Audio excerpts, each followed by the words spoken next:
એક તરફ દિલ્હી વિધાનસભાની ચૂંટણીને લઈને તૈયારીઓ તેજ થવા લાગી છે, તો બીજી તરફ ચૂંટણીને લઈને આમ આદમી પાર્ટીએ પોતાના તમામ ઉમેદવારોની જાહેરાત પણ કરી દીધી છે.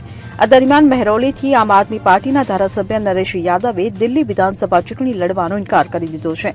મહત્વનું છે કે તાજેતરમાં પાર્ટીએ તેમને ફરીથી ઉમેદવાર બનાવ્યા છે. નરેશ યાદવની પણ પંજાબમાં કુરાન સાથે અપમાનના કેસમાં ધરપકડ કરવામાં આવી હતી. બાદમાં નરેશ યાદવને જામીન મળી ગયા હતા. આ મામલો મુસ્લિમ વિસ્તારોમાં ખૂબ જ ચર્ચામાં રહ્યો હતો. ત્યારબાદ નરેશ યાદવની ટિકિટ રદ કરવાની માંગ વધતી હતી.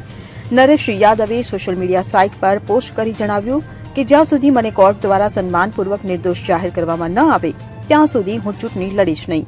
ઉલ્લેખનીય છે કે આ પહેલા પાર્ટીના ધારાસભ્ય અને દિલ્હી વિધાનસભાના અધ્યક્ષ રામનિવાસ ગોયલ સિવાય દિલીપ પાંડેએ પણ ચૂંટણી લડવાનો ઇનકાર કરી દીધો હતો. Bureau report CN24 news. હવે જુઓ દેશ દુનિયાની તમામ ખબરો તમારી આંગળીના ટેરવે. ઉઠાવો મોબાઈલ અને ગૂગલ પ્લે સ્ટોર પરથી ડાઉનલોડ કરો અમારી CN24 ન્યૂઝ મોબાઈલ એપ.